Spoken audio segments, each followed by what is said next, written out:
आज के लेक्चर पर जाने से पहले मैं कुछ सवालों के जवाब देना चाहता था। लोगों ने मुझे ईमेल किया था कि उनके पास पिछले लेक्चर के बारे में सवाल हैं। हमारे पास उनके लिए टाइम नहीं है।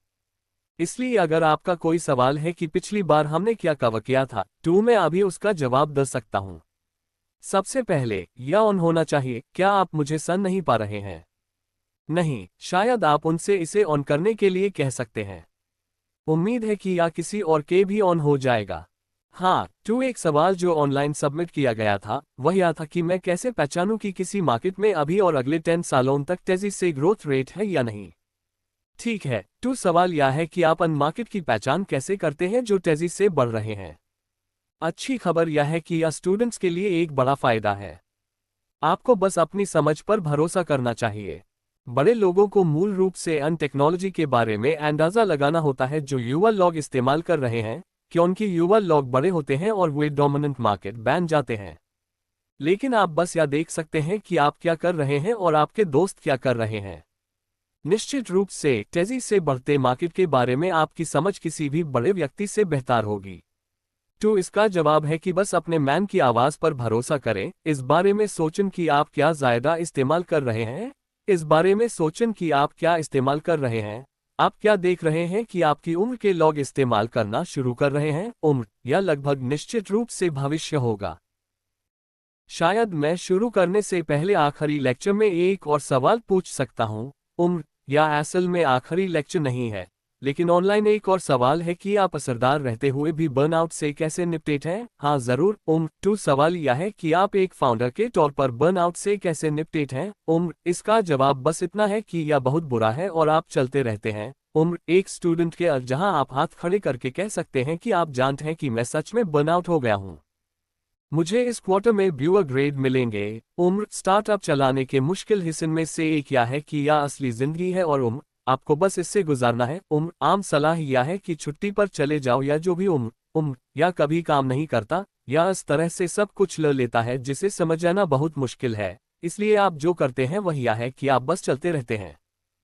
आप लोगों पर भरोसा करते हैं या बहुत ज़रूरी है और फाउंडर डिप्रेशन एक सीरियस चीज़ है और आपको सपोर्ट नेटवर्क की ज़रूरत होती है। लेकिन बर्नआउट से निकलने का तरीका है चुनौतियों का सामना करना, अन चीज़ों को ठीक करना जो गलत हो रही है और आप आखिरकार बेहतर महसूस करेंगे। ठीक है, पिछले हफ्ते हमारे आखिरी लेक्चर में हमने प्रोडक्ट के आइडिया पर बात की थी और मैं फिर से इस बात पर जोर देना चाहता हूं कि अगर आप उन्हें सही नहीं करते हैं तो बाकी कुछ भी आपको नहीं बचा पाएगा। आज हम बात करने जा रहे हैं कि लोगों को कैसे हायर करें और कैसे एग्जीक्यूट करें। उम्मीद है कि आप उन लोगों को एग्जीक्यूट नहीं करते जिन्हें आप हायर करते हैं। कभी कभी सबसे पहले मैं को-फाउंडर्स के रिश्ते के बारे में बात करना चाहता हूं। पूरी कंपनी में सबसे जरूरी है और हर कोई कहता है कि आपको को-फाउंडर्स के बीच बढ़ते टर्नओवर पर ध्यान देना होगा और इसे तुरंत ठीक करना होगा और यह सब सच है और निश्चित रूप से यह के मामले में स्टार्टअप्स के जल्दी खत्म होने का नंबर एक कारण को-फाउंडर्स का झगड़ा है। लेकिन किसी वजह से बहुत से लोग अपने को-फाउंडर को चुनने को हायरिंग से भी कम अहमियत देते हैं। ऐसा मत करो, यह आपके स्टार्टअप की जिंदगी में आपके सबसे जरूरी फैसलों में से एक है और आपको इसे ऐसे ही मानना होगा। और किसी वजह से स्टूडेंट्स इसमें बहुत भ्यूआ होते हैं। वे बस किसी को चुन लेते हैं। वे जैसे होते हैं, मैं एक बिजनेस शुरू करना चाहता हूं, तुम एक बिजनेस शुरू करना चाहते हो, चलो साथ में एक स्टार्टअप शुरू करते हैं। को-फाउंडर डेटिंग जैसी चीजें होती हैं जहां आप जैसे होते हैं, मैं एक को-फाउंडर ढूंढ रहा हूं, हम एक दूसरे को ठीक से नहीं जानते, चलो एक कंपनी शुरू करते हैं। और यह पागलपन जैसा है, आप ऐसे किसी को कभी हायर नहीं करेंगे और फिर भी लोग अपने बिजनेस पार्टनर्स को इस तरह से चुनने को तैयार रहते हैं। यह सच में बहुत बुरा है और किसी रैंडम को फाउंडर को चुनना या किसी ऐसे को चुनना जिसे आप किसी ऐसे व्यक्ति को चुनने का लंबा इतिहास ना रखें जो आपका दोस्त ना हो, ताकि जब चीजें सच में गलत हो रही हों तो आपके पास एक तरह का पिछला इतिहास हो जो आपको एक साथ बांधे रखे। आमतौर पर यह मुश्किल में खत्म होता है। हमारे पास एक बैच था जिसमें लगभग 75 कंपनीज में से 9 ने एक रैंडम को फाउंडर को जोड़ा। जब हमने कंपनीज का इंटरव्यू लिया और जब इन्होंने शुरू किया और अगले साल वे सभी 9 टीम्स बिखर गई। अनफाउंडर्स का ट्रैक रिकॉर्ड जो पहले से एक दूसरे को नहीं जानते हैं बहुत खराब है। कॉलेज में को-फाउंडर्स से मिलने का यह एक अच्छा तरीका है। अगर आप कॉलेज में नहीं हैं और आप किसी को फाउंडर को नहीं जानते हैं तो मुझे लगता है कि अगली सबसे अच्छी बात यह है कि किसी दिलचस्प कंपनी में काम करें।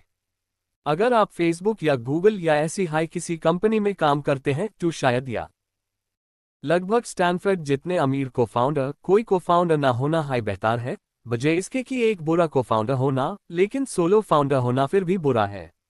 मैं टॉप के लिए शुरू करने से पहले यहाँ स्टैट्स देख रहा था और हो सकता है कि मैं एक चूक गया क्योंकि मैं जल्दी जल्दी गिन रहा था, लेकिन मुझे लगता है कि टॉप 20 सबसे वैल्यूएबल या कंपनीज में अन सभी में कम से कम 2 फाउंडर हैं और हमने शायद 10 सोलो टीम्स में से एक को फंड किया है।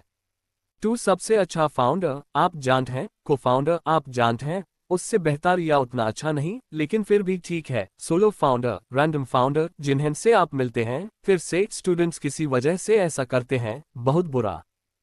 2 जैसे कि आप को फाउंडर्स और ऐसे लोगों के बारे में सोच रहे हैं जो कि हो सकते हैं। एक सवाल है कि आप क्या ढूंढ रहे हैं, ठीक है, और यक में हमारे पास या पब्लिक फ्रेज है और या लगातार रिसोर्सफुल है और सभी ने इसके बारे में सुना है और मुझे लगता है कि यह वास्तव में एक बहुत अच्छा डिस्क्रिप्शन है कि आप को फाउंडर्स के साथ क्या ढूंढ रहे हैं। आपको निश्चित रूप से लगातार रिसोर्सफुल को फाउंडर्स की जरूरत है। लेकिन एक और रंगीन उदाहरण है जो हम यक किक ऑफ पर शेयर करते हैं। पॉल ग्राहम ने इसका इस्तेमाल करना शुरू किया और मैंने इसे जारी रखा है। तो आप ऐसे को फाउंडर्स की तलाश कर रहे हैं जो अडिग और मजबूत हों, उन्हें पता हो कि हर सिचुएशन में क्या करना है, वे तेजी से काम करें, वे फाइल लेने वाले हों, वे क्रिएटिव हों, वे किसी भी चीज के लिए तैयार हों। और पता चला कि पॉप कल्चर में इसके लिए एक मॉडल है और यासन में बहुत बेवकूफ़ी भरा लगता है, लेकिन यह कम से कम बहुत यादगार है और हमने यह को हर क्लास को या लंबे समय से बताया है और मुझे लगता है कि इससे उन्हें मदद मिलती है और वह मॉडल जेम्स बॉन्ड है। और फिर से यह सन में अजीब लगता है, लेकिन यह कम से कम आपको याद में रहेगा और आपको कोई ऐसा चाहिए जो जेम्स जैसा बातव करे।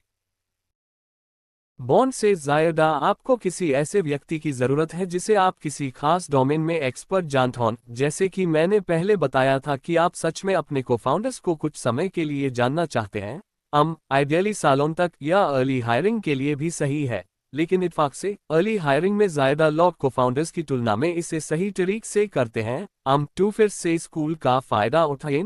लगातार रिसोर्सफुल होने के अलावा आपको एक टफ और शांत को फाउंडर चाहिए। स्मार्ट जैसी सभी साफ चीजें हैं, लेकिन हर कोई जानता है कि आपको एक स्मार्ट को फाउंडर चाहिए। ज्यादातर लोग टफ और शांत को ज्यादा प्रायोरिटी नहीं देते, खासकर अगर आपको लगता है कि आप खुद नहीं हैं। तो आपको एक ऐसे को फाउंडर की जरूरत है जो अगर आप टेक्निकल नहीं हैं और उम्मीद है कि इस कमरे में ज्यादातर लोग हैं, आप सच में एक टेक्निकल को फाउंडर चाहते हैं। अभी स्टार्टअप्स में यह अजीब बात चल रही है जहां यह कहना पॉपुलर हो गया है कि हमें टेक्निकल फाउंडर्स की जरूरत नहीं है, हम लोगों को हायर करने जा रहे हैं, हम बस की मैनेजर बनने जा रहे हैं। हमारे अनुभव में यह बहुत अच्छा काम नहीं करता है। आप जानते हैं कि सॉफ्टवेयर लोगों को सच में शुरू करना चाहिए। सॉफ्टवेयर कंपनीज मीडिया वालों को मीडिया कंपनीज शुरू करनी चाहिए। 2 के अनुभव में 2 या 3 को फाउंडर्स लगभग परफेक्ट लगते हैं। 1 2 साफ तौर पर बहुत अच्छा नहीं, 5 बहुत व्यूअर, 4 कभी कभी काम करते हैं, लेकिन मुझे लगता है कि 2 या 3 को टारगेट करना चाहिए। ठीक है, हायर करने का दूसरा हिस्सा कोशिश करें कि ऐसा ना करें। तो एक अजीब बात जो आप देखेंगे अगर आप कोई कंपनी शुरू करते हैं तो वह यह है कि हर कोई आपसे पूछता है कि आपके पास कितने एम्प्लॉय हैं और या वह मैट्रिक है जिसका इस्तेमाल लोग या जज करने के लिए करते हैं कि आपका स्टार्टअप कितना असली है और आप कितने कूल हैं। और अगर आप कहते हैं कि आपके पास ज़्यादा एम्प्लॉय हैं तो वे सच में इम्प्रेस होते हैं, और अगर आप कहते हैं कि आपके पास कम एम्प्लॉय हैं तो आप एक छोटे से मजाक की तरह लगते हैं। लेकिन असल में बहुत सारे एम्प्लॉय होना बेकार है और आपको इस बात पर गर्व होना चाहिए कि आपके पास कितने कम एम्प्लॉय हो सकते हैं। बहुत सारे एम्प्लॉय होने पर हाई बर्न रेट जैसी चीजें होती हैं, जिसका मतलब है कि आप हर महीने बहुत सारा पैसा खो रहे हैं। Complexity tension, slow decision making, list लंबी है लेकिन यह कुछ भी अच्छा नहीं है। इसलिए आप चाहते हैं कि आपको इस बात पर गर्व हो कि आप कम एम्प्लॉय के साथ कितना कुछ कर सकते हैं। इनमें से कई सबसे अच्छी या कंपनीज में पहले साल बहुत कम एम्प्लॉय होते हैं, कभी कभी फाउंडर्स के अलावा कोई नहीं होता। वे सच में जब तक हो सके छोटे रहने की कोशिश करते हैं। शुरुआत में आपको तभी हायर करना चाहिए जब आपको बहुत ज़्यादा ज़रूरत हो। बाद में आपको यह सीखना होगा कि तेज़ी से हायर कैसे करें और कंपनी का स्केल कैसे बढ़ाएं। लेकिन शुरुआती दिनों में लक्ष्य यह होना चाहिए कि बहुत ज़्यादा हायर ना करें, और इसका एक कारण यह है कि जल्दी हायर करने में गलती करने की कीमत बहुत ज़्यादा होती है। असल में जिन कंपनीज के साथ मैं बहुत जुड़ा रहा हूं, उनमें से पहले 3 या उससे ज्यादा एम्प्लॉय की पहली हायरिंग बहुत खराब रही है। वे कभी इससे उबर नहीं पाए, इससे कंपनी खत्म हो गई। एयरबीएनबी ने किसी को हायर करने से पहले अपने पहले एम्प्लॉय का इंटरव्यू लेने में 5 महीने लगाए और अपने पहले साल में एनहॉन सिर्फ 2 लोगों को हायर किया। एक भी व्यक्ति को हायर करने से पहले एनहॉन अनकल्चरल वैल्यूज की एक लिस्ट बनाई जो वे चाहते थे कि हर एयरबीएनबी एम्प्लॉय में हों। उनमें से एक यह था कि आपको एयरबीएनबी को नुकसान पहुंचाना होगा और अगर आप उससे सहमत नहीं होते तो वे आपको हायर नहीं करते। यह एक उदाहरण है कि ब्रायन चेस्की कितने इंटेंस हैं। एयरबीएनबी के सीईओ वो एयरबीएनबी में लोगों को हायर करने से पहले पूछते थे कि क्या वो नौकरी लेंगे अगर उन्हें पता चले कि उनके पास जीने के लिए 1 साल बचा है। वो चाहते थे कि लोग इतने कमिटेड रहे। बाद में एनहॉन तय किया कि ये थोड़ा ज्यादा हाई अजीब है और मुझे लगता है कि एनहॉन इसे 10 साल कर दिया, लेकिन आखिरी बार मैंने सुना कि वो ऐप भी यही सवाल पूछते हैं। लेकिन जैसे कि आप जानते हैं कि ये हायरिंग सच में मायने रखती है। ये लोग हाय आपकी कंपनी को डिफाइन करते हैं और इसलिए आपको ऐसे लोगों की जरूरत है जो इसमें उतना हाई विश्वास करते हों जितना आप करते हैं। और ये पूछने में अजीब लगता है, लेकिन उन्हें बहुत डेडिकेटेड लोगों का कल्चर मिला है जो कंपनी के संकट में आने पर साथ आते हैं। और जब कंपनी को शुरू में हाय एक बड़ा संकट आया तो कंपनी में हर कोई ऑफिस में रहता था और संकट खत्म होने तक वे हर दिन प्रोडक्ट शिप करते थे। एयरबीएनबी के बारे में एक खास बात यह है कि अगर आप पहले किसी से भी बात करें तो मुझे नहीं पता कि 40 या 50 एम्प्लॉय हैं, अन सभी को लगता है कि वे कंपनी की शुरुआत का हिस्सा थे। और ये सही करना वाकई मुश्किल है। यह सच में बहुत कम होता है, लेकिन बहुत ऊंचा स्टैंडर्ड रखकर मैं धीरे धीरे हायरिंग कर रहा हूं और यह पक्का कर रहा हूं कि हर कोई मिशन में यकीन करे आप इसे पा सकते हैं। ठीक है, तो मान लीजिए कि आपने हायरिंग ना करने की चेतावनी सुन ली है और अब आपको यह जरूर करना होगा। जब आप इस हायरिंग मोड में हों तो आपका काम सबसे अच्छे लोगों को लाना आपकी नंबर 1 प्रायोरिटी होनी चाहिए। जैसे जब आप प्रोडक्ट मोड में होते हैं तो वह आपकी नंबर 1 प्रायोरिटी होती है और जब आप फंडरेजिंग मोड में होते हैं तो फंडरेजिंग आपकी नंबर 1 प्रायोरिटी होती है। एक बात जो फाउंडर्स हमेशा कम आंकते हैं वो यह है कि रिक्रूट करना कितना मुश्किल है। आप जानते हैं कि आपको लगता है कि आपके पास यह बहुत अच्छा आइडिया है, हर कोई जन वाला है, लेकिन सबसे अच्छे लोगों को लाने का यह तरीका काम नहीं करता है। उनके पास बहुत सारे अच्छे ऑप्शन होते हैं, इसलिए किसी को रिक्रूट करने में आसानी से 1 साल लग सकता है। यह एक लंबा प्रोसेस है और आपको उन्हें यह समझाना होगा कि आपका मिशन उन सभी चीज़ों में सबसे ज़रूरी है जिन्हें वे देख रहे हैं। यह एक और मामला है कि प्रोडक्ट को सही तरीके से लाना क्यों सच में ज़रूरी है। किसी भी चीज़ से पहले सबसे अच्छे लोग जानते हैं कि उन्हें एक रॉकेट शिप ज्वाइन करनी चाहिए। वेज, यह मेरी सबसे पहली सलाह है कि अगर आप किसी स्टार्टअप से जन जा रहे हैं तो एक रॉकेट शिप चुनें, ऐसी कंपनी चुनें जो पहले से काम कर रही हो। और आप जानते हैं कि अभी तक हर किसी को यह एहसास नहीं है, लेकिन आप जानते हैं कि क्योंकि आप ध्यान दे रहे हैं कि यह बहुत बड़ा होने वाला है और फिर से आप आमतौर पर इन्हें पहचान सकते हैं। लेकिन अच्छे लोग यह जानते हैं, इसलिए अच्छे लोग इंतजार करेंगे और वे देखना चाहेंगे कि आप इस ब्रेकआउट ट्रजेक्टरी पर हैं इससे पहले कि वे जुड़ें। एक सवाल जो लोगों ने आज सुबह ऑनलाइन पूछा वह यह है कि आपको हायरिंग में कितना समय लगाना चाहिए। इसका जवाब या तो 0 है या 25%। आप या तो बिल्कुल हायरिंग नहीं कर रहे हैं या शायद आपका सबसे बड़ा समय है। असल में मैनेजमेंट की सभी किताबें या जो भी कहती हैं कि आपको अपना 50% समय हायरिंग में लगाना चाहिए, लेकिन जो लोग यह सलाह देते हैं उनके लिए खुद 10% भी खर्च करना मुश्किल होता है। 25% अभी भी बहुत बड़ा समय है, लेकिन यह वास्तव में कितना है? एक बार जब आप हायरिंग मोड में आ जाते हैं तो आपको यह करना चाहिए। ठीक है, इसलिए अगर आप समझौता करते हैं और किसी औसत दर्जे के व्यक्ति को हायर करते हैं तो आपको हमेशा पछतावा होगा। हम हमेशा फाउंडर्स को इस बारे में चेतावनी देना पसंद करते हैं। कोई भी इसे टैब तक महसूस नहीं करता जब तक वे पहली बार गलती ना करें, लेकिन यह कल्चर को खराब कर सकता है। बड़ी कंपनी में औसत दर्जे के लोग कुछ समस्याएं पैदा करते हैं। वे आमतौर पर कंपनी को खत्म नहीं करते हैं। पहले 5 में से एक औसत दर्जे की हायरिंग अक्सर एक स्टार्टअप को खत्म कर देती है।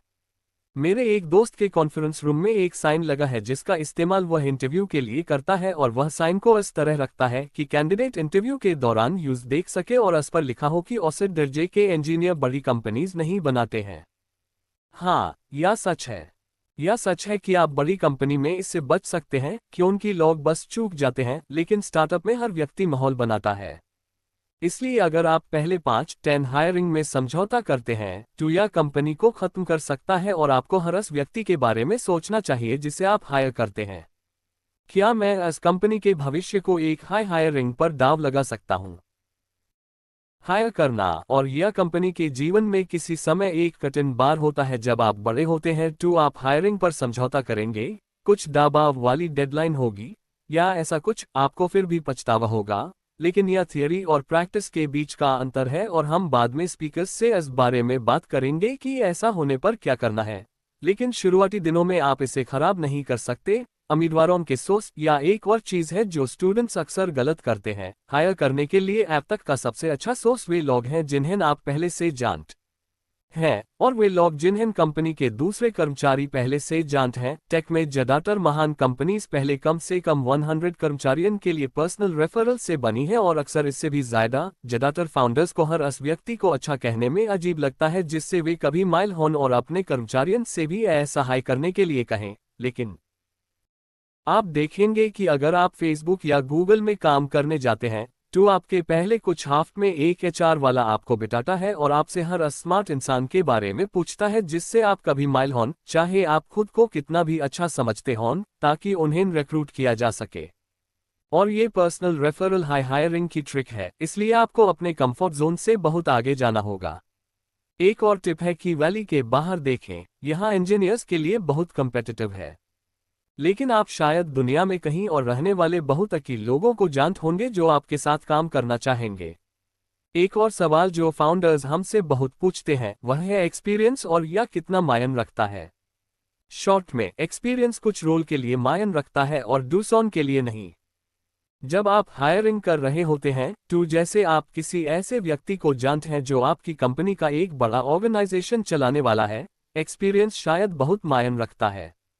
स्टार्टअप में आप जो भी शुरुआती हायरिंग करते हैं उनमें से ज्यादा के लिए एक्सपीरियंस बहुत मायने नहीं रखता और आपको एप्टीट्यूड पर ध्यान देना चाहिए और जो आप कर रहे हैं उस पर विश्वास करना चाहिए। ज्यादा बेस्ट हायरिंग वही होती है। मैंने अपनी पूरी जिंदगी में ऐसा कभी नहीं किया, इसलिए यह सोचना सच में सही है कि क्या यह ऐसा रोल है जहां मुझे एक्सपीरियंस की परवाह है या नहीं। ज्यादा समय आप शुरुआती दिनों में ऐसा नहीं करते। जब मैं लोगों को हायर करता हूं तो मैं 3 चीजें देखता हूं, क्या वे स्मार्ट हैं, क्या वे काम पूरा करते हैं और क्या मैं उनके साथ ज्यादा समय बिताना चाहता हूं। और अगर मुझे जवाब मिलता है, अगर मैं इन तीनों के लिए हाँ कहता हूं, तो मुझे हायर करने पर लगभग कभी पछतावा नहीं होता। यह लगभग हमेशा काम कर जाता है।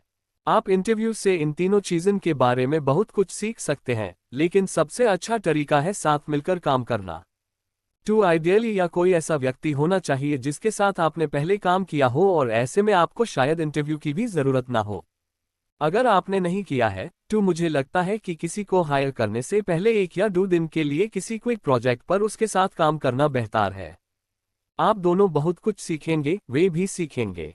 और ज्यादा पहली बार फाउंडर बहुत व्यूअर इंटरव्यू लेने वाले होते हैं, लेकिन साथ काम करने के बाद किसी का मूल्यांकन करने में बहुत अकी होते हैं।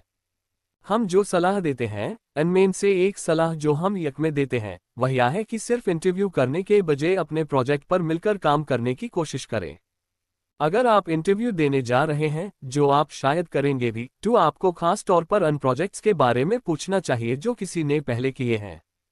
आप ब्रेन टीजर से ज्यादा सीखेंगे किसी वजह से। Young technical founders brain teaser सवाल पूछना पसंद करते हैं, बजाय इसके कि सिर्फ या पूछें कि किसी ने क्या किया है।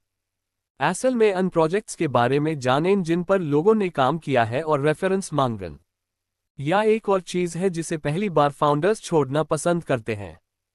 आप कुछ ऐसे लोगों को कॉल करना चाहते हैं जिनके साथ ये लोग पहले काम कर चुके हैं और जब आप ऐसा करते हैं तो आप सिर्फ या नहीं पूछना चाहते कि ओ फलन कैसा था, जैसे आप सच में यह जानना चाहते हैं कि क्या यह व्यक्ति उन टॉप 5% लोगों में से है जिनके साथ आपने कभी काम किया है। उन्होंने खास तौर पर क्या किया, क्या आप उन्हें दोबारा हायर करेंगे। जैसे कि आप उन्हें फिर से हायर करने की कोशिश क्यों नहीं कर रहे हैं। आपको सच में इन बैक चैनल कॉल्स पर जोर देना होगा। एक और बात जो मैंने बहुत सारी यक कंपनी से बात करके देखी है, वह यह है कि अच्छी कम्युनिकेशन स्किल्स अन हायरिंग से बहुत अच्छी तरह जुड़ी होती हैं जो कामयाब होती हैं। मैं पहले इस पर ध्यान नहीं देता था। हम इस बारे में और बात करने जा रहे हैं कि शुरुआती स्टार्टअप में कम्युनिकेशन इतना ज़रूरी क्यों है। अगर किसी से बात करना मुश्किल है, अगर कोई साफ तौर पर कम्युनिकेट नहीं कर सकता है, टू या उनके कामयाब होने की संभावना के मामले में एक असली समस्या है। शुरुआती कर्मचारियों के लिए भी आप ऐसे लोग चाहते हैं जिन्हें थोड़ा रिस्क लेने का रवैया हो। आप आमतौर पर यह समझते हैं या वे स्टार्टअप में दिलचस्पी नहीं लेंगे, लेकिन आप जब स्टार्टअप ज़्यादा फैशन में है, तो आप ऐसे लोग चाहते हैं जो असल में थोड़ा रिस्क लेना पसंद करते हैं। अगर कोई मैकिन्जी और आपके स्टार्टअप में शामिल होने के बीच चुन रहा है, तो बहुत कम संभावना है कि वह व्यक्ति स्टार्टअप में कामयाब होगा। आप ऐसे लोग भी चाहते हैं जो बहुत ज्यादा पक्की इरादे वाले हों और या रिस्क लेने वाले रवैये से थोड़ा अलग है, इसलिए आपको सच में दोनों की तलाश करनी चाहिए।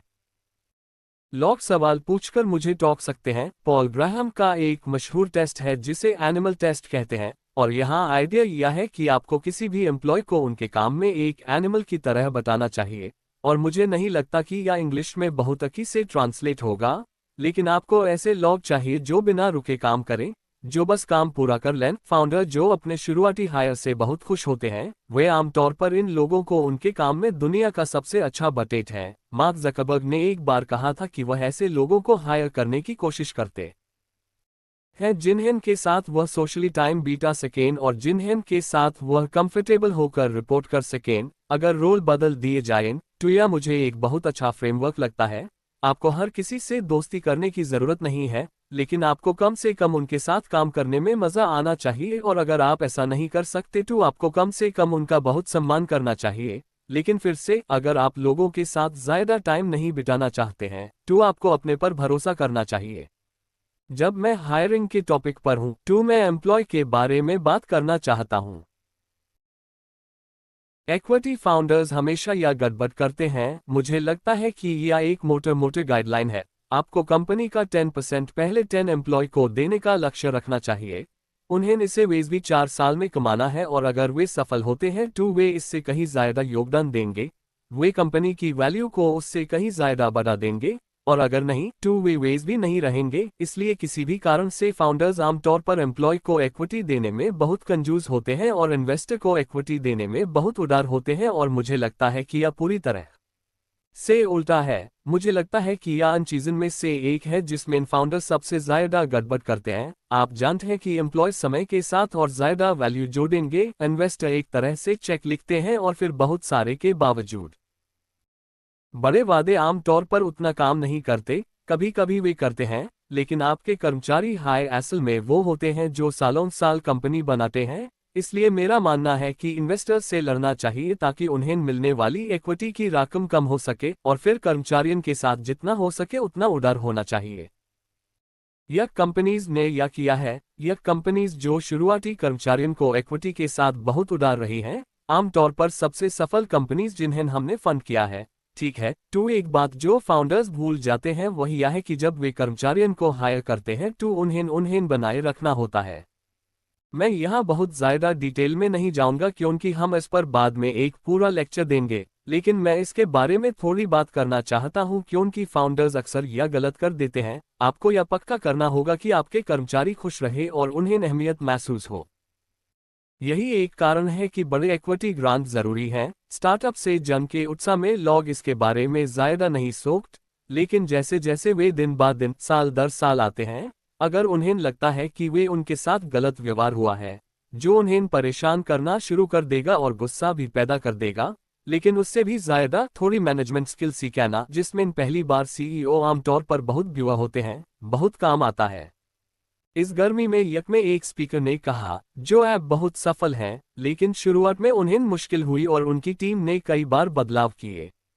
किसी ने उनसे पूछा कि उनकी सबसे बड़ी सीख क्या थी, तो एनहॉन कहा कि आपको अपने कर्मचारियों को यह नहीं बताना चाहिए कि वे हर दिन आते हैं, जब तक कि आप नहीं चाहते कि वे सब चले जाएं, क्योंकि वे चले जाएंगे। लेकिन एक फाउंडर के तौर पर यह एक बहुत हाई स्वाभाविक प्रवृत्ति है। आपको लगता है कि आप सब कुछ सबसे अच्छा कर सकते हैं और लोगों को यह बताना आसान है कि वे कब अच्छा नहीं कर रहे हैं। इसलिए यहाँ थोड़ा सीखना इस बड़े टीम बदलाव को रोक। ज़्यादातर फाउंडर्स के लिए अपनी टीम की तारीफ करना भी स्वाभाविक नहीं होता। मुझे इसमें थोड़ा समय लगा। यह भी कि आपको अपनी टीम को हर अच्छी चीज का क्रेडिट देना होगा जो होती है, और आप बुरी चीजों की जिम्मेदारी लेते हैं। आपको माइक्रोमैनेज नहीं करना है। आपको लोगों को लगातार जिम्मेदारी के नए एरिया देने होंगे। ये वो चीजें नहीं हैं जिन्हें के बारे में ज्यादातर फाउंडर्स सोचते हैं। मुझे लगता है कि सबसे अच्छी चीज जो आप कर सकते हैं वह यह है कि आप इस बात से अवगत रहे कि पहली बार फाउंडर बनने पर आप बहुत बुरा मैनेजर हो सकते हैं और उसके लिए ज्यादा मेहनत करने की कोशिश करें। दान पिंक इन 3 चीजों के बारे में बात करते हैं जो लोगों को बढ़िया काम करने के लिए मोटिवेट करती हैं। ऑटोनॉमी, मास्टरी और पर्पस। जब मैं अपनी कंपनी चला रहा था तो मैंने इसके बारे में कभी नहीं सोचा था, लेकिन मैंने टैब से इसके बारे में सोचा है और मुझे लगता है कि यह वास्तव में सही है, और मुझे लगता है कि इसके बारे में सोचने की कोशिश करना सही है। मुझे वन ऑन वन जैसी चीजें करना और क्लियर फीडबैक देना सीखने में भी थोड़ा समय लगा। ये सभी चीजें जो पहली बार सीईओ टैब तक नहीं करते जब तक वे कुछ बार हार ना जाएं। लेकिन शायद मैं आपको यह सब करने से बचा सकता हूं। ठीक है, और 3 सेक्शन का आखिरी हिस्सा, जब काम नहीं कर रहा हो तो लोगों को नौकरी से निकालने के बारे में है। मैं यहाँ कुछ भी कहूँ इससे कोई भी गलत काम करने से नहीं रुकेगा, और इसका कारण यह है कि लोगों को नौकरी से निकालना कंपनी चलाने के सबसे बुरा हिस्सों में से एक है। असल में मेरे अपने अनुभव में मुझे लगता है कि यह सबसे बुरा है। हर पहली बार का फाउंडर बहुत लंबा इंतजार करता है। हर कोई उम्मीद करता है कि कोई कर्मचारी सुधर जाएगा, लेकिन सही जवाब है कि जब काम नहीं चल रहा हो तो जल्दी नौकरी से निकाल देना। यह कंपनी के लिए बेहतर है, यह कर्मचारी के लिए भी बेहतर है, लेकिन यह बहुत दर्दनाक और भयानक है कि हर कोई पहली कुछ बार में हाय गलत हो जाता है।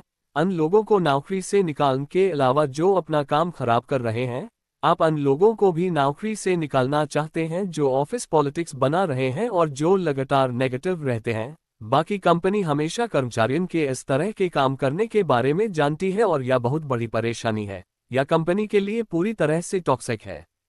यह फिर से एक उदाहरण है कि यह किसी बड़ी कंपनी में ठीक काम कर सकता है। हालांकि मुझे अभी भी शक है, लेकिन यह एक स्टार्टअप को खत्म कर देगा, इसलिए मुझे लगता है कि आपको इसकी जरूरत है। अन लोगों पर नजर रखें जो हाँ कहते हैं। आप तेजी से बैलेंस बनाते हैं और दूसरे एम्प्लॉय को सिक्योर महसूस कराते हैं, भले हाय वे कभी कभी गड़बड़ कर दे। आप नहीं चाहते कि उन्हें लगे कि वे दरवाजे से बाहर हो गए हैं। तो सवाल यह है कि आप लोगों को तेजी से निकालने और शुरुआती एम्प्लॉय को सिक्योर महसूस कराने के बीच बैलेंस कैसे बनाते हैं। जवाब यह है कि जब कोई एम्प्लॉय काम नहीं कर रहा होता है तो ऐसा नहीं है कि वे एक या दो बार गड़बड़ करते हैं। कोई भी एक या दो बार या उससे ज्यादा बार गड़बड़ कर सकता है, और आपको पता है कि आपको बहुत प्यार से पेश आना चाहिए। अन पर गुस्सा नहीं निकालना चाहिए, एक टीम की तरह काम करना चाहिए, साथ मिलकर काम करना चाहिए। अगर कोई हर फैसला गलत ले रहा है तो आपको एक्शन लेने की जरूरत है, और उस समय यह सबको बहुत दर्दनाक लगेगा। यह कुछ गैरबैरियों का मामला नहीं है, या एक ऐसा मामला है जहां हर बार जब कोई कुछ करता है तो आप खुद उसका उल्टा करते। आपको उनके फाइल लेने का अधिकार नहीं है, लेकिन आपको फाइल लेने वालों को चुनने का अधिकार है। और अगर कोई सब कुछ गलत कर रहा है तो बस कई हफ्ते या 1 महीने तक लगातार ऐसा करने से आपको पता चल जाएगा। यह उन मामलों में से एक है जहां थियरी में यह पक्का करना मुश्किल लगता है कि आप किस बारे में बात कर रहे हैं, और असल में इसमें लगभग कभी कोई शक नहीं होता। या किसी के एक या दो गलतियां करने और बस लगातार सब कुछ गड़बड़ करने या प्रॉब्लम खड़ी करने या सबको दुखी करने के बीच का फाक है। यह पहली बार देखने पर बहुत साफ दिखता है। हाँ, को-फाउंडर्स को इक्विटी स्प्लिट पर कब फैसला करना चाहिए? यह बहुत अच्छा सवाल है। को-फाउंडर्स को इक्विटी स्प्लिट पर कब फैसला करना चाहिए? किसी वजह से मुझे कभी पक्का नहीं हुआ कि ऐसा क्यों है। बहुत से फाउंडर्स, बहुत से को-फाउंडर्स इसे बहुत लंबे समय तक टालना पसंद करते हैं। आप जानते हैं कि वे इनकॉर्पोरेशन डॉक्यूमेंट्स पर किसी अजीब तरह से साइन भी कर देंगे ताकि वे इस डिस्कशन का इंतजार कर सकें। यह ऐसी डिस्कशन नहीं है जो समय के साथ आसान हो जाए। आप इसे शुरू करने के तुरंत बाद सेट करना चाहेंगे। साथ मिलकर काम करना, और यह लगभग बराबर होना चाहिए। अगर आप किसी को अपने को-फाउंडर को इक्विटी का बराबर हिस्सा देने को तैयार नहीं हैं, तो मुझे लगता है कि आपको इस बारे में गंभीरता से सोचना चाहिए कि आप उन्हें को-फाउंडर के तौर पर चाहते हैं या नहीं। लेकिन किसी भी हाल में आपको इस पर काम शुरू करने की कोशिश करनी चाहिए, इससे पहले कि कंपनी बहुत आगे बढ़ जाए। जैसे कि पहले कुछ हफ्ते में हाँ अनुभव ठीक रहेगा, लेकिन फिर आपको कैसे पता चलेगा कि यह बहुत ज्यादा नुकसान पहुंचाने वाला है और आप बिना इंतजार किए निकाल देंगे। तो सवाल यह है कि मैंने कहा कि अनुभव की कमी ठीक है, आपको कैसे पता चलेगा कि यह आपको पता है कि कोई व्यक्ति आगे बढ़ेगा या नहीं। जैसे जैसे चीजें आगे बढ़ेंगी और बाद में यह नुकसान पहुंचाने वाला बन जाएगा। जो लोग सच में स्मार्ट हैं और जो नई चीजें सीख सकते हैं, उन्हें लगभग हमेशा कंपनी में कोई ना कोई रोल मिल ही जाता है। समय के साथ आपको उन्हें कहीं और ले जाना पड़ सकता है।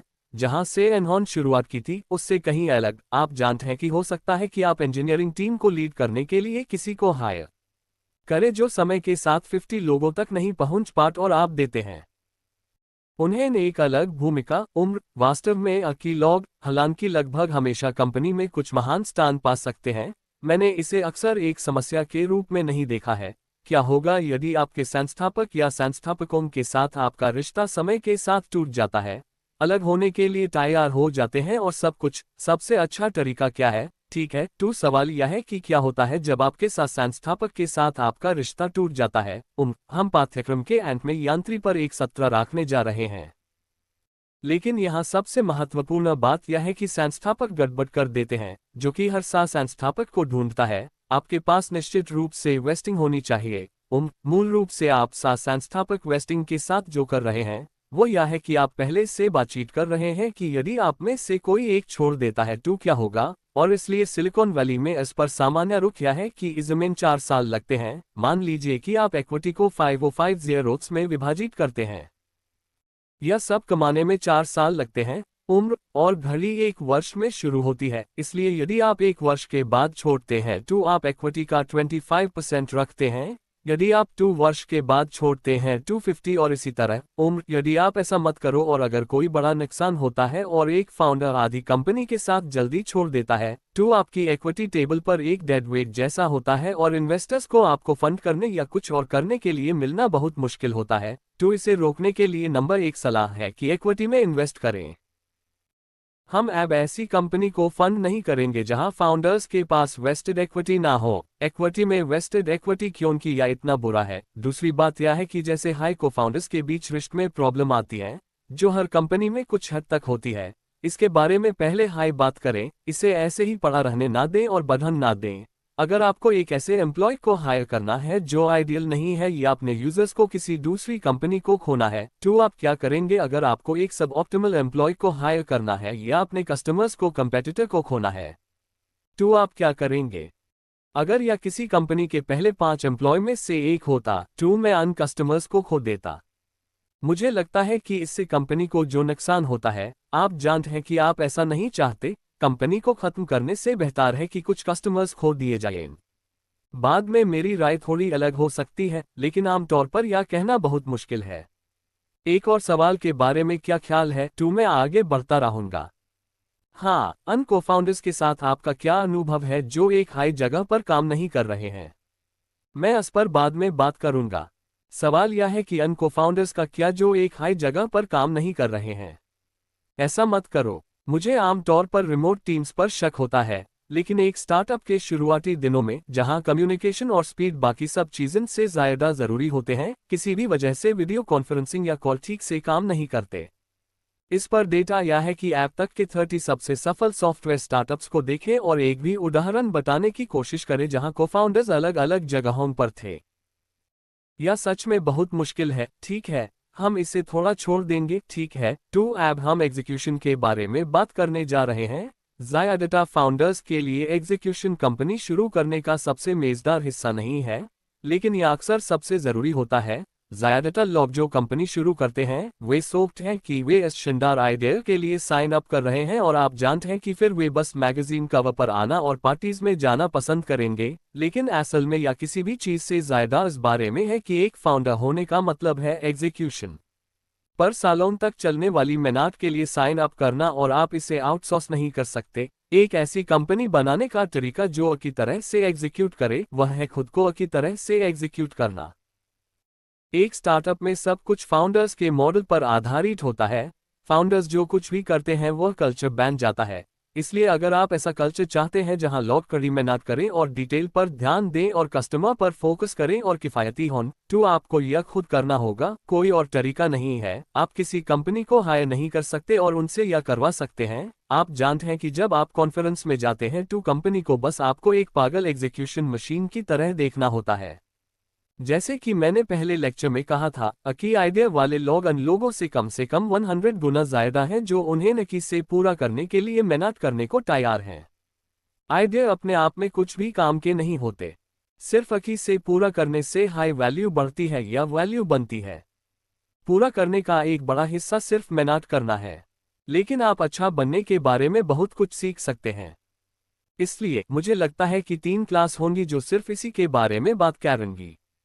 सीईओ लोगों ने मुझसे कई बार पूछा है कि स्टार्टअप सीईओ की जॉब्स क्या हैं और शायद 5 से ज्यादा हैं, लेकिन आप जानते हैं कि शुरुआती दिनों में 5 ऐसी जॉब्स हैं जिन्हें के बारे में बहुत बात होती है।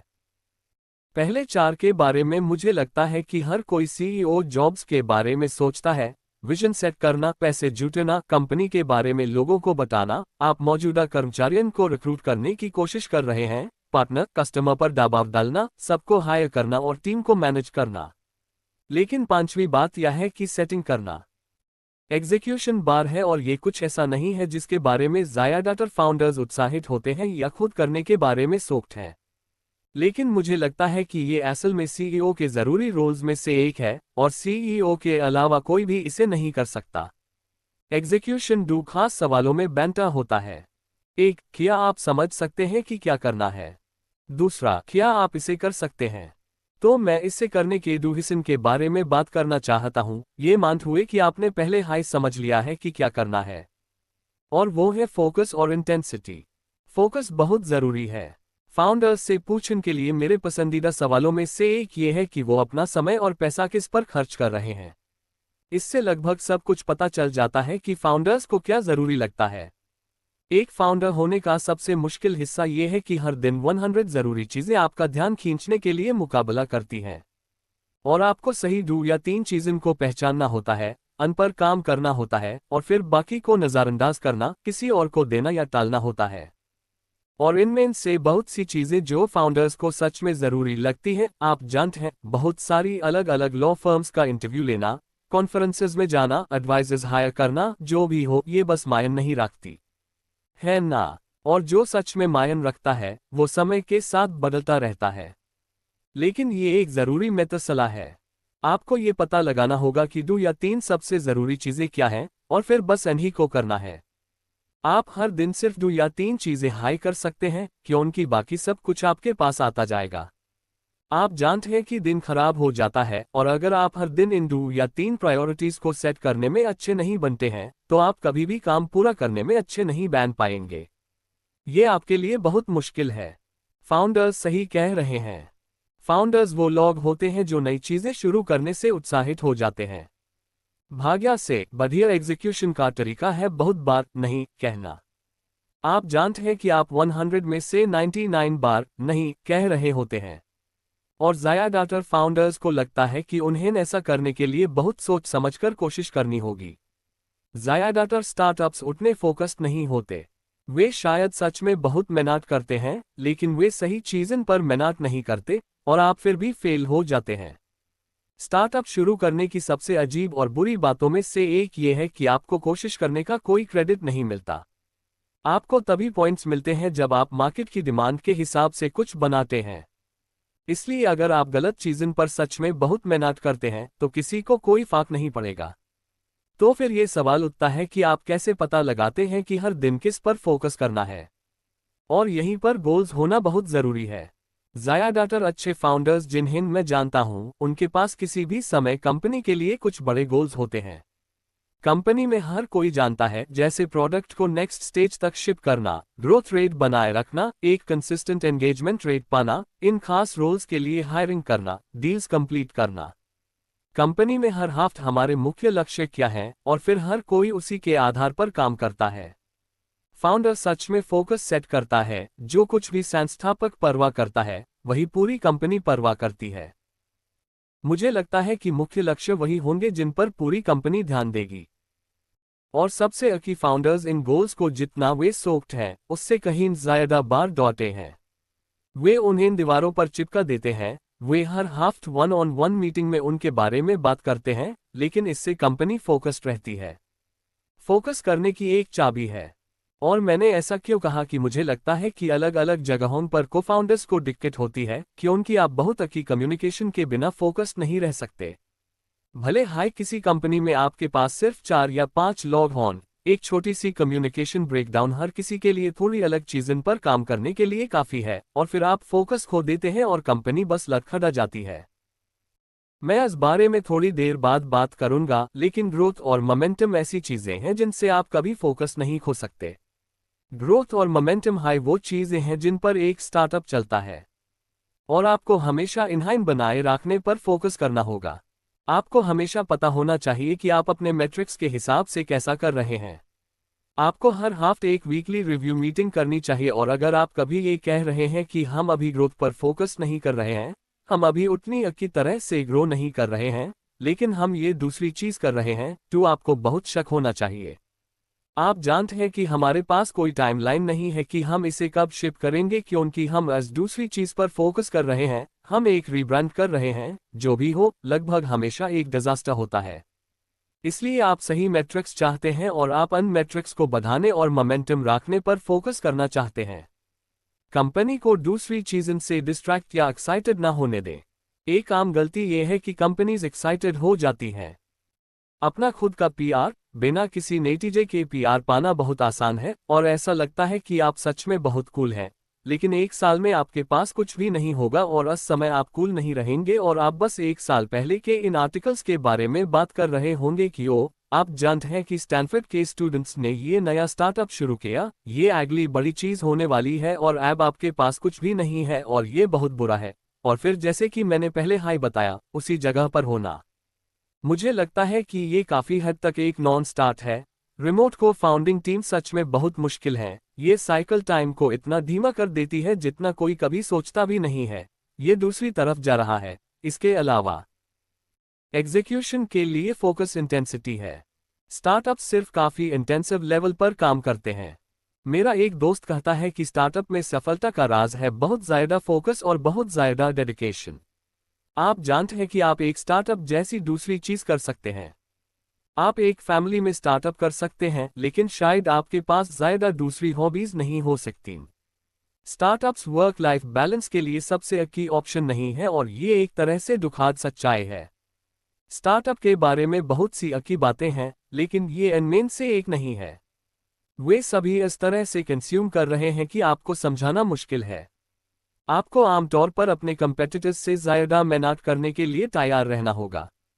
यहाँ अच्छी खबर यह है कि सही चीज़ पर थोड़ी सी एक्स्ट्रा मेहनत भी बहुत बड़ा फाक लाती है।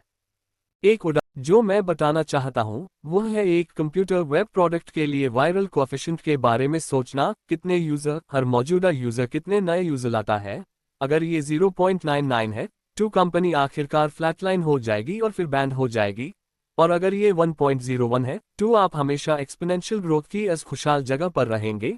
तो ये सिर्फ एक ठोस उदाहरण है कि थोड़ी सी एक्स्ट्रा मेहनत हाई सफलता और असफलता के बीच का अंतर है। और हम सफल फाउंडर्स से बात करते हैं, वे हर समय ऐसी कहानियां सुनाते हैं।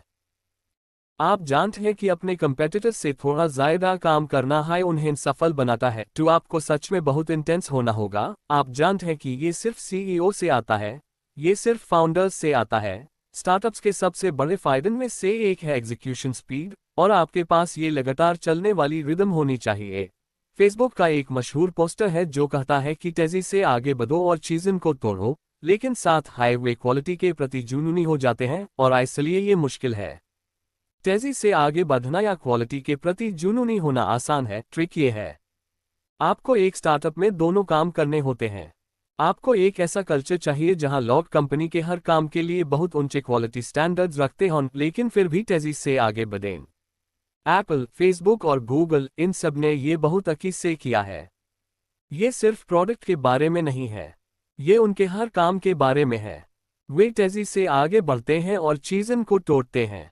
वे सही जगहों पर किफ़ायती हैं, लेकिन वे हर जगह क्वालिटी का ध्यान रखते हैं। आप जानते हैं कि अगर आप नहीं चाहते कि लोग घटिया कोड लिखें तो आप लोगों को घटिया कंप्यूटर नहीं खरीद सकते। आपको सच में एक क्वालिटी बार सेट करना होगा जो पूरी कंपनी में चले। इससे जुड़ी बात यह है कि आपको तय करना होगा। अन्य ने एक स्टार्टअप किला है। औसत फाउंडर बड़े प्लान के बारे में बात करने में बहुत समय बिताते हैं, लेकिन वे कभी भी ये फैसला नहीं लेते। आप जानते हैं कि वे इस बारे में बात कर रहे हैं कि मैं ये काम कर सकता हूं जो बहुत अच्छी लगता है या मैं ये दूसरा काम कर सकता हूं। वे आगे पीछे होते रहते हैं और वे काम नहीं करते। और आपको असल में एक्शन के प्रति इस बायस की जरूरत है।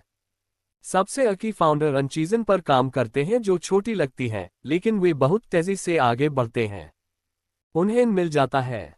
जब भी आप सबसे अच्छी फाउंडर्स से बात करते हैं तो चीज़ें बहुत तेजी से होती हैं। असल में ये एक ऐसी चीज़ है जो हमने सीखी है जो यक में फाउंडर्स की सफलता का सबसे अच्छी अनुमान लगाती है। अगर हम हर बार किसी टीम से बात करते हैं तो उन्होंने नई चीज़ें की हैं। ये सबसे अच्छी अनुमान है कि कंपनी आगे चलकर सफल होगी। इसका एक हिस्सा ये है कि आप छोटे छोटे हिस्सों में बड़े काम कर सकते हैं। अगर आप साल में एक एक करके छोटे छोटे हिस्से करते रहें तो आप पीछे मुड़कर देखते हैं और आपने ये अब्दुल काम किया है। दूसरी ओर, अगर आप एक साल के लिए गायब हो जाते हैं और उम्मीद करते हैं कि आप एक हाई बार में कुछ अब्दुल लेकर वापस आएंगे, तो ऐसा आमतौर पर कभी नहीं होता। इसलिए आपको इन सही साइज के प्रोजेक्ट्स को चुनना होगा। आप जानते हैं, भले हाय आप ये क्रेजी सिंथेटिक बायोलॉजी कंपनी बना रहे हों, ज़्यादातर लोग कहेंगे कि मुझे एक साल के लिए दूर जाना है, मैं नहीं कर सकता। इसे धीरे धीरे करें। इसे छोटे प्रोजेक्ट्स में तोड़ने का लगभग हमेशा एक तरीका होता है। टू स्पीड बहुत बड़ी प्रीमियम है। सबसे अच्छी फाउंडर्स आमतौर पर ईमेल का सबसे जल्दी जवाब देते हैं। वे सबसे जल्दी फाइल लेते हैं।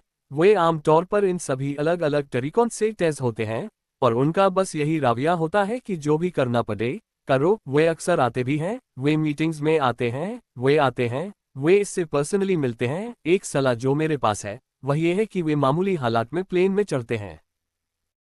हम समय पर कैसे करते हैं? मैं यहाँ एक छोटी सी कहानी बताता हूँ। जब मैं अपनी कंपनी चला रहा था तो हमें पता चला कि हम एक डील खोने वाले हैं। ये इस स्पेस में पहले बड़े कस्टमर से एक तरह की ये ज़रूरी डील थी और ये इस कंपनी को जाने वाली थी जो हमारे आने से कई साल पहले से थी और उन्होंने ये सब लॉक कर लिया था। इसलिए हमने कॉल किया। हमने कहा कि हमारे पास ये बेहतर प्रोडक्ट है, आपको हमसे मिलना होगा। उन्होंने कहा कि आप जानते हैं कि हम कल ये डील साइन कर रहे हैं। सॉरी। हम एयरपोर्ट गए, हम प्लेन में बैठे, हम अगली सुबह 6 बजे उनके ऑफिस में हम वहीं बैठे रहे। उन्होंने हमें जाने के लिए कहा, हम वहीं बैठे रहे। आखिर में एक जूनियर लड़के ने हमसे मिलने का फैसला किया। आखिर में उसके बाद एक सीनियर लड़के ने हमसे मिलने का फैसला किया। उन्होंने दूसरी कंपनी के साथ कॉन्ट्रैक्ट खत्म कर दिया और हमने लगभग एक हफ्ते बाद उनके साथ डील पक्की कर ली। और मुझे यकीन है कि अगर हम प्लेन में नहीं चढ़े होते, अगर हम खुद नहीं आए होते तो बात नहीं बनती। और इसलिए आप बस ऐसे ही आते हैं, आप ये चीजें करते हैं। आप जानते हैं, जब लोग कहते हैं कि मामूली हालात में प्लेन में चढ़ो तो उनका आमतौर पर यही मतलब होता है। खैर, उनका आमतौर पर यह मतलब नहीं होता, लेकिन मुझे लगता है कि ये असल में अच्छी सलाह है। ठीक है, तो मैं इस हिस्से को छोड़ दूंगा। इसलिए मैंने पहले इस मोमेंटम और ग्रोथ का जिक्र किया था एक बार फिर कि मोमेंटम और ग्रोथ स्टार्टअप्स की जान है। ये शायद किसी काम को करने के टॉप 3 सीक्रेट्स में से एक है। अच्छा, आप चाहते हैं कि एक कंपनी हमेशा जीतती रहे। अगर आप कभी गैस पेडल से अपना पैर हटाते हैं तो चीजें कंट्रोल से बाहर हो जाएंगी और नीचे की ओर बढ़ेंगी। जीतने वाली टीम अकी महसूस करती है और जीतती रहती है। जो टीम कुछ समय से नहीं जीती है वह डिमोटिवेटेड हो जाती है और हारती रहती है। इसलिए हमेशा मोमेंटम बनाए रखें। स्टार्टअप को मैनेज करने के लिए ये मुख्य निर्देश है। अगर मैं फाउंडर्स को कंपनी चलाने के बारे में सिर्फ एक बात बता सकता हूं तो वह ये होगी। ज़्यादातर सॉफ्टवेयर स्टार्टअप के लिए इसका मतलब है कि बढ़ते रहें। हार्डवेयर स्टार्टअप के लिए इसका मतलब है कि अपनी शिप डेट को फिसल ना दें। हम यज्ञ के दौरान लोगों को यही बताते हैं और वे आमतौर पर सुनते हैं और सब कुछ ठीक रहता है। यज्ञ के खत्म होने के बाद क्या होता है कि वे दूसरी चीज़ों में भटक जाते हैं और फिर ग्रोथ धीमी हो जाती है और किसी तरह ऐसा होने के बाद लोग दुखी होने लगते हैं और नौकरी छोड़ने लगते हैं और फिर सब कुछ बिखर जाता है। ग्रोथ इंजन का पता लगाना मुश्किल है। क्योंकि ज़्यादातर कंपनीज नए तरीकों से आगे बढ़ती हैं, लेकिन अगर आप एक अच्छा प्रोडक्ट बनाते हैं तो वह आगे बढ़ेगा, और इसलिए शुरुआत में हाई रिस्क की प्रोडक्ट को सही तरीके से लेना सबसे अच्छा तरीका है ताकि बाद में मोमेंटम ना खीन। अगर आप मोमेंटम खो देते हैं तो ज़्यादातर फाउंडर इसे गलत तरीके से वापस लाने की कोशिश करते हैं। वे कंपनी के विजन के बारे में लंबी लंबी स्पीच देते हैं और स्पीच से लोगों को इकट्ठा करने की कोशिश करते हैं। लेकिन जिस कंपनी में मोमेंटम कम हो गया है, वहां के कर्मचारी ये नहीं सुनना चाहते। आपको विजन स्पीच टैब के लिए बचाकर रखनी चाहिए जब कंपनी जीत रही हो। जब आप नहीं जीत रहे हों तो आपको बस छोटी छोटी जीत से मोमेंटम वापस लाना होता है। मेरे एक बोर्ड मेंबर कहते थे कि सेल्स स्टार्टअप में सब कुछ ठीक कर देती है, और ये सच में सच है। इसलिए आप ये पता लगाते हैं कि आपको ये छोटी छोटी जीत कहाँ मिल सकती है और आप वह कर लेते हैं, और फिर आप हैरान रह जाएंगे कि स्टार्टअप में बाकी सभी समस्याएं कैसे गायब हो जाती हैं। एक और बात जो आप देखेंगे कि अगर आपका मोमेंटम कम हो जाता है तो हर कोई इस बात पर सहमत नहीं होता कि क्या करना है। जब कोई कंपनी मोमेंटम खो देती है तो झगड़े शुरू हो जाते हैं, और इसलिए इसके लिए एक फ्रेमवर्क जो मुझे लगता है कि काम करता है वह यह है कि जब टीम में इस बात पर असहमति है कि क्या करना है, तो आप अपने यूजर्स से पूछते हैं और जो भी आपके यूजर्स आपको बताते हैं आप वही करते हैं, और आपको लोगों को याद दिलाना पड़ता है कि अभी सब ठीक नहीं चल रहा है। हम असल में एक दूसरे से नफरत नहीं करते, हमें बस वापस ट्रैक पर आने की जरूरत है और सब कुछ ठीक हो जाएगा। और अगर आप बस इसे कहते हैं, अगर आप बस इसे मानते हैं, तो आप पाएंगे कि चीजें बहुत बेहतर हो जाती हैं। फेसबुक का उदाहरण फिर से इस्तेमाल करें। जब 2008 में फेसबुक की ग्रोथ धीमी हो गई थी, मार्क ने एक ग्रोथ ग्रुप बनाया। उन्होंने बहुत छोटी चीजों पर काम किया ताकि फेसबुक तेजी से बढ़ा। ये सब अपने आप में बहुत छोटे लग रहे थे, लेकिन उन्होंने फेसबुक के कर्व को वापस ऊपर ला दिया। ये जल्दी हाई वहां का सबसे प्रेस्टिजियस ग्रुप बन गया। मार्क ने कहा कि ये फेसबुक के सबसे अच्छी इनोवेशन में से एक रहा है। इस समय फेसबुक में काम करने वाले मेरे दोस्तों के अनुसार इसने कंपनी के डायनामिक को सच में बदल दिया, और ये इस चीज से आगे बढ़ा जहां हर कोई बुरा महसूस कर रहा था और मोमेंटम वापस ऐसी जगह पर आ गया था जहां जीत हो रही थी। इसलिए मोमेंटम बनाए रखने का एक अच्छा तरीका है कि कंपनी में जल्दी एक ऑपरेटिंग रिदम बनाया जाए, जहां आप प्रोडक्ट शिप करें और रेगुलर बेसिस पर नए फीचर्स लॉन्च करें, जहां आप हर हफ्ते पूरी कंपनी के साथ मैट्रिक्स का रिव्यू कर रहे हों। ये असल में सबसे अच्छी चीज़ों में से एक है जो आपका बोर्ड आपके लिए कर सकता है। बोर्ड बिजनेस स्ट्रैटेजी में वैल्यू ऐड करते हैं, बहुत कम, लेकिन बहुत बार आप उन्हें एक फोर्सिंग फंक्शन के तौर पर इस्तेमाल कर सकते हैं ताकि कंपनी मैट्रिक्स और माइलस्टोन्स की परवाह करे। एक चीज़ जो अक्सर मोमेंटम को डिस्टर्ब करती है और सच में नहीं करनी चाहिए, वह है कंपेटिटर्स का प्रेस में शोर मचाना। मुझे लगता है कि ये शायद किसी भी दूसरे एक्सटर्नल फैक्टर से ज़्यादा बार कंपनी के मोमेंटम को क्रश करता है। तो यहाँ एक अच्छा रूल ऑफ थंब है कि किसी कंपेटिटर की बिल्कुल भी चिंता ना करें जब तक कि वे असल में आपको असली शिप किए गए प्रोडक्ट से हारा ना दें। प्रेस रिलीज लिखना कोड लिखने से ज़्यादा आसान है, और ये एक बढ़िया प्रोडक्ट बनाने से भी ज़्यादा आसान है, इसलिए अपनी कंपनी को ये याद दिलाएं और ऐसा ना करें। ये एक तरह से फाउंडर्स का काम है कि प्रेस में कंपेटिटर्स की वजह से कंपनी को निराश ना होने दें। हेनरी फोर्ड का ये बढ़िया कोट मुझे बहुत पसंद है। कंपेटिटर से डरना चाहिए जो आपकी बिल्कुल भी परवाह नहीं करता, बल्कि हर समय अपने बिजनेस को बेहतर बनाता रहता है। ये लगभग कभी भी ऐसी कंपनीज नहीं होती जो बहुत सारी प्रेस रिलीज निकालती हैं और लोगों को निराश करती हैं। क्या हम दूसरे सेक्शन पर जाना चाहिए? आप जानते हैं कि हम इसे बाद के लेक्चर में कवर करेंगे। हम फाइनेंस, डील मेकिंग और डिस्ट्रीब्यूशन के बारे में बात करेंगे। क्या कोई सवाल है? ठीक है, तो मंगलवार को पॉल ग्राहम बोलेंगे। फिर मिलते हैं। धन्यवाद।